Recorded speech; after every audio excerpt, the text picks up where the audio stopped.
Hello दोस्तों, स्वागत है आपका अपने चैनल कैरियर फंडा में। मैं खुशबू और आज की इस वीडियो में लेकर आया है CITS एंट्रेंस एग्जाम 2024 के regarding swing technology and dress making trade के लिए इंपॉर्टेंट क्वेश्चन आंसर सीरीज को, जिसके अंतर्गत ये आज की आपकी चौथी क्लास रहेगी। इससे पहले 3 क्लासेस ऑलरेडी कराई गई हैं, जिसका प्लेलिस्ट आपको डिस्क्रिप्शन बॉक्स में देखने को मिल जाएगा, तो वहाँ से जाकर आप पहले की सभी क्लासेस को देख सकते हैं।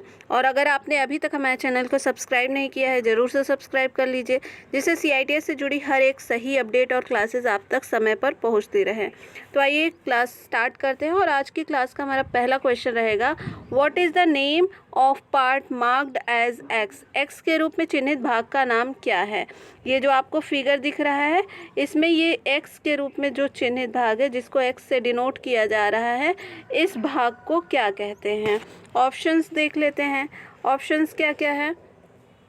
स्टिच रेगुलेटर लीवर यानी सिलाई नियामक lever, stitch regulator lock screw यानी सिलाई नियामक lock screw, stop motion screw या फिर प्रेशर फुट लिफ्टर। तो इस पार्ट को क्या कहते हैं, इसको कहते हैं stitch regulator lock screw. Option number यहाँ पर बी सही हो जाएगा। ठीक है, नेक्स्ट क्वेश्चन की तरफ चलते हैं। नेक्स्ट क्वेश्चन क्या कह रहा है, what is name of part marked as X. X के रूप में चिन्हित इस भाग को क्या कहते हैं। ऑप्शंस देख लेते हैं। ऑप्शंस क्या क्या है। टेक अप लीवर या फिर प्रेशर फुट लीवर या आईलेट या फिर प्रेशर बार स्क्रू।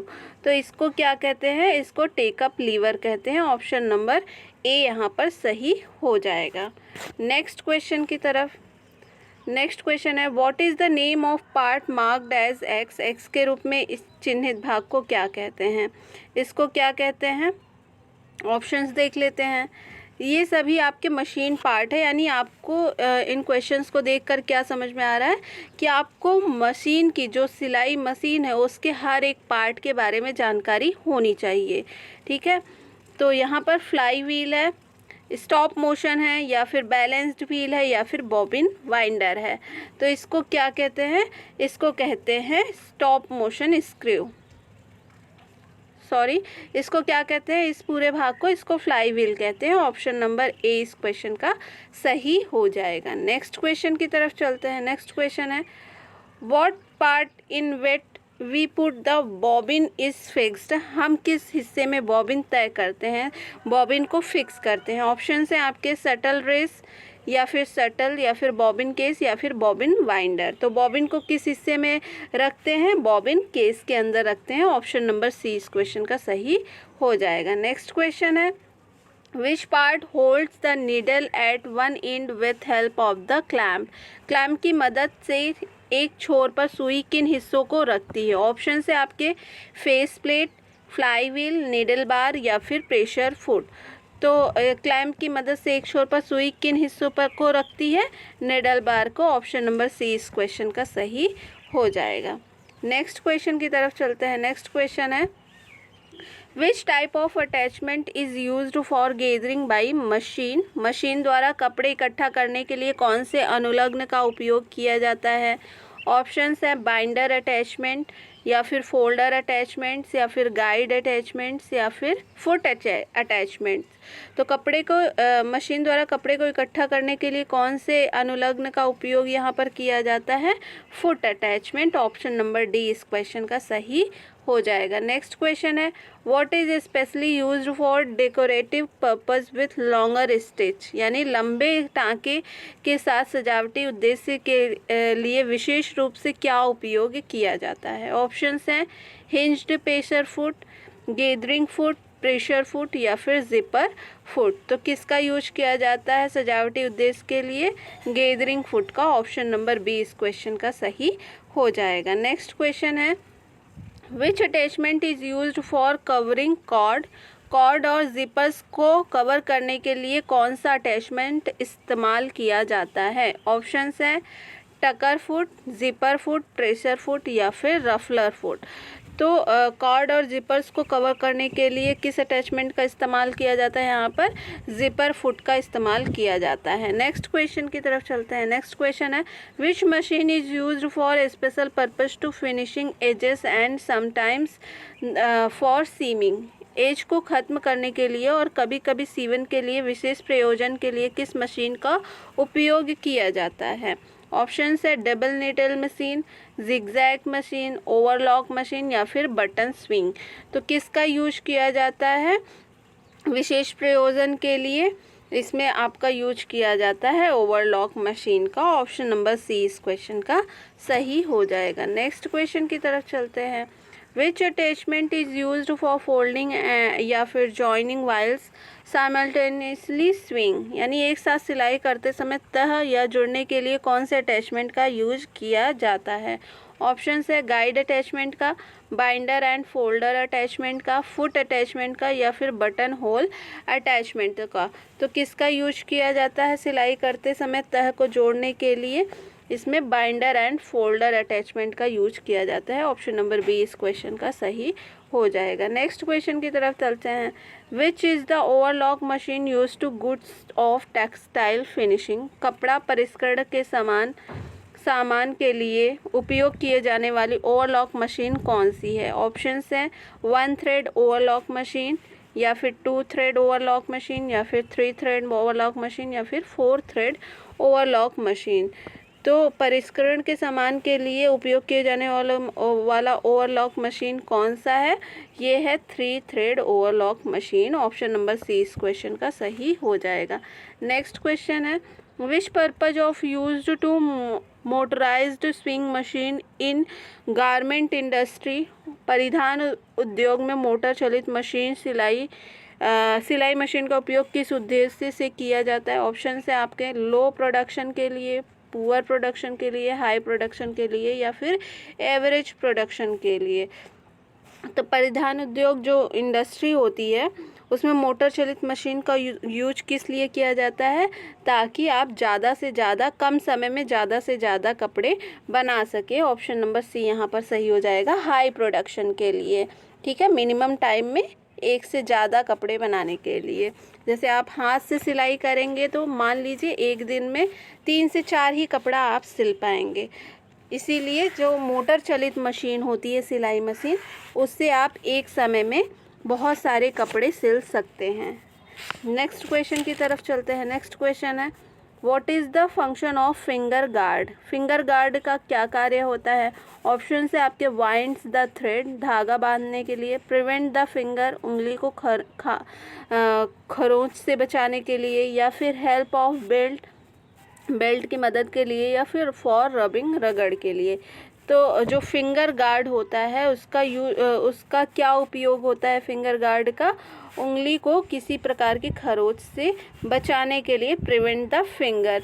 जैसे फिंगर गार्ड होता है जब आप हाथ से सिलाई करते हैं तो सुई हाथ में ना चुभ जाए, इसके लिए फिंगर प्रिवेंट का यूज किया जाता है। ठीक है, ऐसे एक तरह से कैप होती है जिसको फिंगर में पहन लेते हैं, तो इससे फिंगर में किसी भी प्रकार की सुई या खरोंच से हाथ हमारा बच जाता है। तो यहाँ पर ऑप्शन नंबर बी इस क्वेश्चन का सही हो जाएगा। जितने भी क्वेश्चन कराए जा रहे हैं ये क्वेश्चन आप अच्छे से पढ़ लेंगे, याद कर लेंगे इन क्वेश्चंस का आंसर, क्वेश्चंस को समझ लेंगे। और मशीन आप एक बार बुक ज़रूर देख लीजिएगा, मशीन के जो भी पार्ट है या फिर टाइप्स ऑफ नीडल है या फिर टाइप्स ऑफ थ्रेड है, इन सब के बारे में ज़रूर पढ़ के जाइएगा। इन्हीं सबसे क्वेश्चंस आपको यहाँ पर देखने को मिलेंगे और जितने क्वेश्चंस कराए जा रहे हैं ये भी आप अच्छे से देख कर जाइएगा। ठीक है, नेक्स्ट क्वेश्चन है which machine is used for multipurpose in swing, बहुउद्देशीय मशीन का उपयोग क्या होता है? ऑप्शन से आपके single needle lock stitch machine, overlock machine, zigzag machine या फिर लूप स्टिच मशीन। तो जो बहुउद्देशीय मशीन का उपयोग होता है वो उसमें किस मशीन का यूज किया जाता है? मल्टीपर्पज के लिए किस मशीन का उपयोग किया जाता है? बहुउद्देशीय का मतलब एक मशीन पे बहुत सारे कार्य किए जाएं, तो उस तरह की मशीन कौन सी है इसमें से? तो इसमें से जिगजैग मशीन जो होती है वो बहुउद्देशीय पर्पज के लिए किया जाता है, मल्टीपर्पज के लिए किया जाता है। नेक्स्ट क्वेश्चन की तरफ चलते हैं। नेक्स्ट क्वेश्चन है which machine is gives to stitch of cross and straight shapes cross cross और स्ट्रेट आकृतियों के लिए सिलाई के लिए कौन सी मशीन उपयुक्त होती है? ऑप्शन से overlock machine, zigzag machine, flat lock machine या फिर चेन ऑफ लूप मशीन। तो कौन सी मशीन यहाँ पर उपयोग की जाती है? Option number B, zigzag machine, cross and straight आकृतियों के लिए। ठीक है, जिगजैग मशीन में किस तरह से? इस तरह से, क्रॉस एंड स्ट्रेट, इसको जिगजैग बोलते हैं।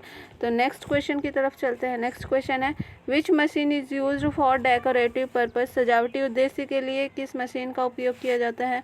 ऑप्शन से आपके zigzag machine, hand machine, overlock machine या फिर सिंगल नीडल स्टिच मशीन।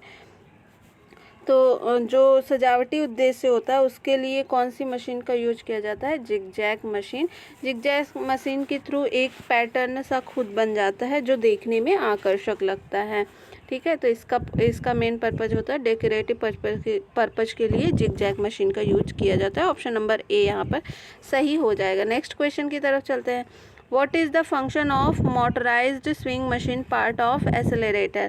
त्वरक के मोटर चलित मशीन सिलाई मशीन भागों का क्या कार्य होता है? जो एक्सेलरेटर होता है, जो मशीन चलित सिलाई मशीन होती है उसमें एक्सेलरेटर लगा होता है।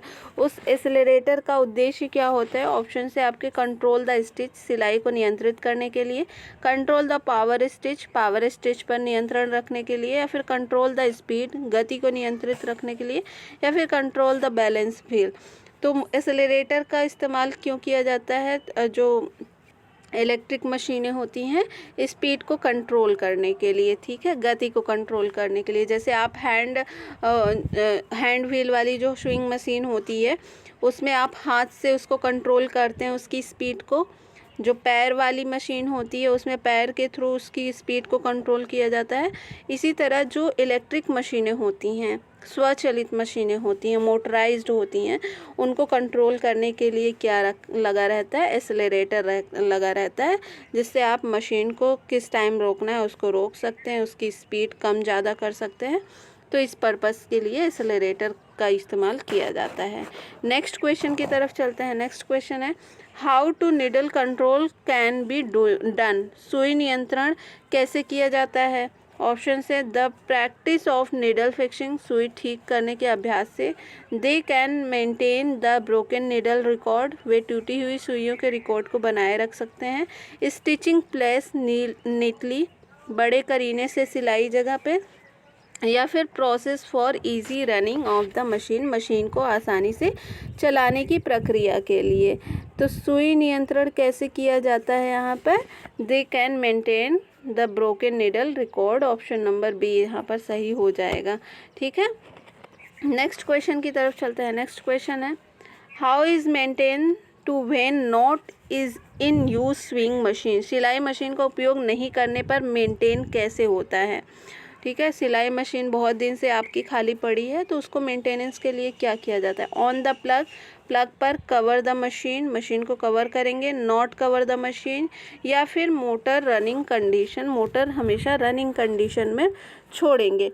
तो किससे जो है सिलाई मशीन का उपयोग नहीं हो रहा है तो उसको मेंटेनेंस के लिए कैसे करेंगे कि उसको कवर कर देंगे। ठीक है, मशीन का अगर इस्तेमाल नहीं किया जा रहा है तो उसको कवर करके उसको अच्छे से रखेंगे ताकि उस पर किसी भी प्रकार की धूल धक्कड़ या फिर तेल पानी उस पर ना गिरे, जिससे वो जाम हो सके। ठीक है, उसको अच्छे से कवर करके रखने से मशीन आपकी मेंटेन रहती है। जैसे आपने कवर करने से पहले रखा होगा उसी तरह आप जब कवर से ओपन करेंगे तो वो उसी कंडीशन में आपको मिलेगी। नेक्स्ट क्वेश्चन की तरफ चलते हैं।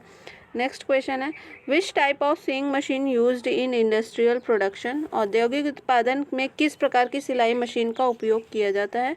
ऑप्शन है आपके डोमेस्टिक मशीन, घर यानी घरेलू मशीन का, स्ट्रेडल मशीन, या फिर हैंडल मशीन, या फिर मोटराइज्ड स्विंग मशीन। तो औद्योगिक उत्पादन के लिए किस प्रकार की मशीन का यूज किया जाता है? अभी मैंने बताया था मोटराइज्ड स्विंग मशीन का यूज किया जाता है। ऑप्शन नंबर डी इस क्वेश्चन का सही हो जाएगा। Next question, which number needle are used to muslin, cambric and thin fabrics? मलमल, कैम्ब्रिक और पतले कपड़ों के लिए किस नंबर के नीडल्स का उपयोग किया जाता है? ऑप्शंस हैं 9-11 नंबर की मशीन का, या फिर 11-12 नंबर मशीन का, या फिर सुई का, या फिर 14-16 नंबर की सुई का, या फिर 16-18 नंबर की सुई का। तो किस नंबर की सुई का इस्तेमाल किया जाता है? मलमल या फिर कैम्ब्रिक और पतले कपड़ों के लिए 9-11 नंबर की मशीन का निडल का यूज किया जाता है, सुई का इस्तेमाल किया जाता है। ऑप्शन नंबर ए इस क्वेश्चन का सही हो जाएगा। नेक्स्ट क्वेश्चन की तरफ चलते हैं। नेक्स्ट क्वेश्चन है which number needle are used to heavy upholstery fabrics, यानी किस नंबर की सुई का उपयोग हॉल्स्ट्री कपड़ों को भारी करने के लिए किया जाता है? ऑप्शन है आपका 11 नंबर की, या फिर 14 नंबर की, या फिर 16 नंबर की, या फिर 18 नंबर की। तो किस नंबर की सुई का उपयोग हॉल्स्ट्री कपड़ों को भारी करने के लिए किया जाता है? तो इसमें 16 नंबर की सुई का इस्तेमाल किया जाता है। ऑप्शन नंबर सी यहाँ पर सही हो जाएगा। Next question which oil is used for treadle swing machine, treadle swing machine treadmill सुई मशीन के लिए किस तेल का उपयोग किया जाता है? ऑप्शन है आपका ग्रीस तेल का, लुब्रिकेटेड ऑयल का, या फिर कोकोनट ऑयल का यानी नारियल तेल का, या फिर केरोसिन ऑयल का यानी मिट्टी के तेल का। तो ट्रेडमिल सिलाई मशीन के लिए किस तेल का इस्तेमाल किया जाता है? यहाँ पर जब आपकी मशीन जाम हो जाती है या बहुत आवाज़ करने लगती है तो उसको ऑयलिंग की ज़रूरत होती है ना, जिससे वो स्मूथली चले और किसी तरह के उसमें खरखर की आवाज़ ना आए। तो इसके लिए किस तेल का इस्तेमाल किया जाता है? लुब्रिकेटेड तेल का इस्तेमाल किया जाता है। ऑप्शन नंबर बी यहाँ पर सही हो जाएगा। लुब्रिकेटेड ऑयल का इस्तेमाल इसीलिए किया जाता है ताकि मशीन आपकी स्मूथली रन करती रहे, उसमें किसी तरह का आवाज़ ना आए खड़ का, और किसी तरह से वो आपके कपड़ों को काट ना सके। मतलब प्रॉपर मशीन चलने के लिए समय समय पर लुब्रिकेटेड ऑयल मशीन में डालना पड़ता है, किसी भी प्रकार की मशीन में। ऑप्शन नंबर बी इस क्वेश्चन का सही हो जाएगा। नेक्स्ट क्वेश्चन की तरफ चलते हैं। नेक्स्ट क्वेश्चन है विच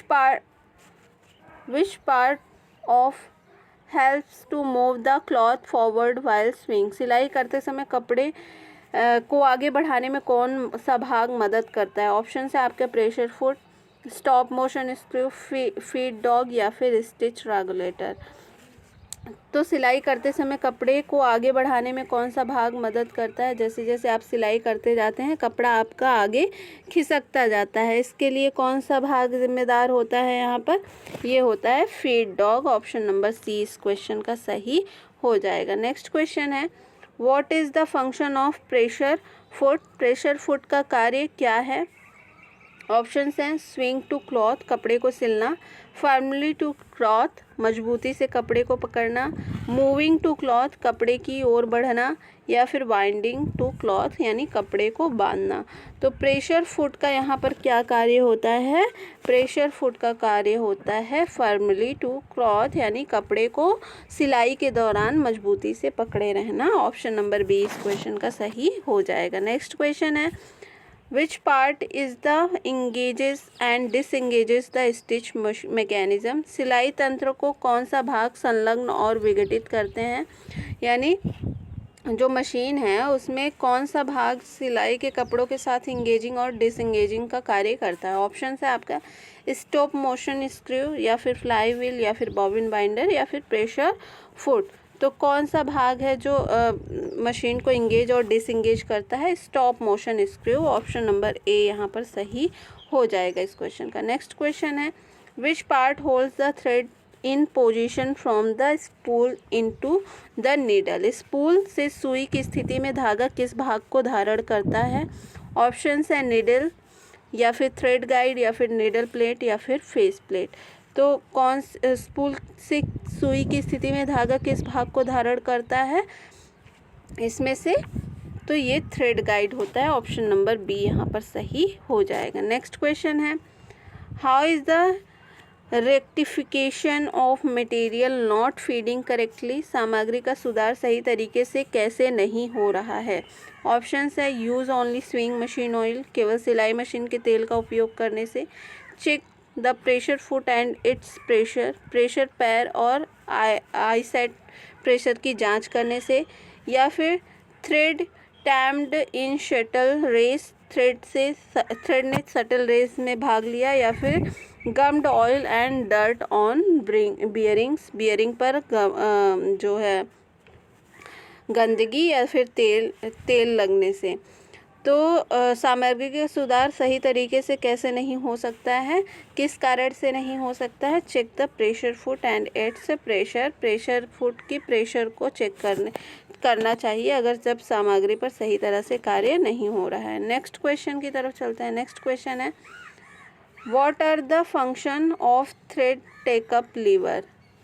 धागे के कार्य लीवर को क्या कहते हैं? ऑप्शन है आपका मूव द क्लच, या फिर feed the thread to needles, यानी सुई में धागा फीड करने के लिए, the cloth firmly in position, कपड़े को मजबूत स्थिति में रखने के लिए, control the length of the stitch, सिलाई की लंबाई को नियंत्रित करने के लिए। तो यहाँ पर धागे के कार्य लीवर को क्या कहते हैं? Feed the thread to the needle, सुई में धागा फीड करने के लिए यहाँ पर टेकअप लीवर है। ऑप्शन नंबर बी इस क्वेश्चन का सही हो जाएगा। नेक्स्ट क्वेश्चन है, what is the function of stitch regulator? सिलाई नियामक का कार्य क्या है? ऑप्शन है वाइंडिंग द थ्रेड, धागा तक घुमावदार, या फिर थ्रेड टू फॉर्म, रूपों के लिए धागा, या फिर रोटेट टू फ्लाई को घुमाने के लिए, या फिर control the two stitch length, सिलाई की लंबाई को कंट्रोल करने के लिए। तो सिलाई नियामक का क्या कार्य होता है? स्टिच रेगुलेटर का यहाँ पर क्या कार्य होता है? Control to stitch length, stitch की लंबाई को, सिलाई की लंबाई को कंट्रोल करता है स्टिच रेगुलेटर। नेक्स्ट क्वेश्चन की तरफ चलते हैं। नेक्स्ट क्वेश्चन है, which part is made to rotate it works the mechanism of the machine? इसे घुमाने के लिए कौन से पुर्जे बनाए जाते हैं जो मशीन के मैकेनिज्म का कार्य करता है? ऑप्शंस हैं निडल बार, प्रेशर बार, फ्लाई व्हील, या फिर टेंशन स्प्रिंग। तो यहाँ पर घुमाने के लिए कौन से पुर्जे बनाए जाते हैं जो मशीन के मैकेनिज्म का कार्य करता है? फ्लाई व्हील होता है। ऑप्शन नंबर सी इस क्वेश्चन का सही हो जाएगा। नेक्स्ट क्वेश्चन है, नेक्स्ट क्वेश्चन रहेगा, which part two control the length of the stitch? सिलाई की लंबाई को नियंत्रित करने के लिए कौन से हिस्से होते हैं? ऑप्शन है प्रेशर फुट लिफ्टर, निडल बार, या फिर फीड डॉग, या फिर स्टिच रेगुलेटर। सिलाई की लंबाई को नियंत्रित करने के लिए अभी मैंने बताया था क्या होता है? स्टिच रेगुलेटर होता है। ऑप्शन नंबर डी इस क्वेश्चन का सही हो जाएगा। नेक्स्ट क्वेश्चन की तरफ चलते हैं, what is the reason to regulate cleaning, oiling and care of the sewing machine? सिलाई मशीन की सफाई, तेल लगाने और देखभाल को विनियमित करने के लिए विनियमित करने का क्या कारण होता है? ऑप्शन है मशीन रन्स हैवली, मशीन मतलब आपकी भारी चलती है, पुअर कंडीशन, खराब हालत के लिए, पर्पज उद्देश्य के लिए, या फिर लॉन्ग लाइफ के लिए, लंबा जीवन के लिए, यानी लंबे समय तक आपकी मशीन सही रहे इसके लिए। तो सिलाई मशीन की सफाई या फिर तेल लगाने और देखभाल करने का कारण क्या होता है? मशीन की लाइफ बढ़ जाए, यानी मशीन आपकी ज़्यादा लंबे समय तक प्रॉपरली चलती रहे। नेक्स्ट क्वेश्चन है, what is the reason of upper thread breaking? ऊपरी धागा ब्रेकिंग के कारण क्या है? ऑप्शन है आपके set the bobbin in correct position, bobbin को सही स्थिति में सेट करने के लिए, थ्रेड द नीडल प्रॉपरली, सुई को ठीक से पिरोने के लिए, या फिर एक्सेस ऑयल, अतिरिक्त तेल के लिए, या फिर ऑयल एंड क्लीन पीरियोडिकली, समय समय पर तेल और सफाई करने के लिए। तो ऊपरी धागा और ब्रेकिंग का कारण क्या होता है? मेन रीज़न क्या होता है? तो ये होता है आपका thread the needle properly. Option number B यहाँ पर सही हो जाएगा। नेक्स्ट क्वेश्चन है, what is the remedy for tangled thread of the beginning of stitch? टाँके की शुरुआत के धागे के लिए उपाय क्या है? ऑप्शन है आपके upper thread should be drawn out, धागे के नीचे से निकाला जाना चाहिए, excess oil, select the correct needle, या फिर क्लीन द फीड डॉग। तो क्या होता है टाँके की शुरुआत के धागे के लिए क्या उपाय किया जाना चाहिए? यहाँ पर under thread should be drawn out. Option number A इस क्वेश्चन का सही हो जाएगा, धागे के नीचे से निकाला जाना चाहिए। नेक्स्ट क्वेश्चन है, how is the remedy for lower thread breaking? Thread breaking का उपाय कैसे है? ऑप्शन है शार्प नीडल, ब्लंट नीडल यानी कुंद needle, select the correct thread, सही धागे का चयन करना, या फिर निडल टू स्मॉल, बहुत छोटी सुई का इस्तेमाल करना। थ्रेड ब्रेकिंग का उपाय क्या होता है? थ्रेड को टूटने से बचाने के लिए क्या उपाय किया जा सकता है? Select the correct thread, option number C यहाँ पर सही हो जाएगा। सही धागे का इस्तेमाल जो है आपको करना चाहिए मशीन में। नेक्स्ट क्वेश्चन की तरफ चलते हैं। नेक्स्ट क्वेश्चन है, what is the defect on fabric puckering, यानी कपड़ा पकने पर दोष क्या होता है? ऑप्शन है टेक अप स्प्रिंग ब्रोकन, यानी टेक अप स्प्रिंग का टूटना, ब्लंट निडल यानी सुई का मुड़ा होना या फिर कुंद सुई, या फिर एक्सेस ऑयल ऑन सटल पर अतिरिक्त तेल, या फिर बॉबिन टू फुल, बॉबिन भी भरा हुआ है। तो कपड़ा पकने पर दोष क्या हो सकता है इसमें? ये हो सकता है ब्लंट नीडल का, और यानी सुई का खराब होना आपका इसका कपड़ा पकने पर दोष होता है। नेक्स्ट क्वेश्चन है, what is the remedy for needle breaking, सुई टूटने का उपाय क्या है? यानी सुई को टूटने से बचाने के लिए क्या कर सकते हैं?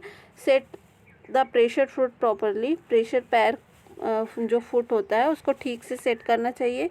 Take up spring weak, take up spring को कमज़ोर होना, या फिर लोअर टेंशन टू टाइट, कम तनाव को कम करना, या फिर फीड डॉग डर्टी यानी फीड डॉग का गंदा होना। सुई टूटने का मेन रीज़न क्या होता है? यहाँ पर सुई टूटने से बचाने के लिए क्या उपाय कर सकते हैं? Set the pressure foot properly, ठीक है, प्रेशर फुट को सही ढंग से सेट करना चाहिए। नेक्स्ट क्वेश्चन और आज की क्लास का हमारा लास्ट क्वेश्चन रहेगा, what is the reason of uneven stitch, असमान सिलाई के कारण क्या हो सकते हैं? ऑप्शन है आपके नीडल बेंड, सुई का मुड़ा होना, पुअर थ्रेड यानी खराब धागे का, या फिर dirt in the bobbin case में गंदगी का होना, या फिर फीड डॉग डर्टी और वॉर्न आउट यानी जो फीड डॉग है उसका गंदा होना। तो यहाँ पर असमान सिलाई का मेन कारण क्या होता है? फीड डॉग का डर्टी होना यानी गंदा होना। ऑप्शन नंबर डी इस क्वेश्चन का सही हो जाएगा। ठीक है, तो आज की क्लास में बस इतना ही। आई होप आपको ये क्लास पसंद आई होगी। अगर पसंद आई है तो वीडियो को लाइक और चैनल को सब्सक्राइब जरूर करें। मिलते हैं नेक्स्ट वीडियो में नई अपडेट के साथ या नई क्लास के साथ। तब तक के लिए बहुत बहुत धन्यवाद।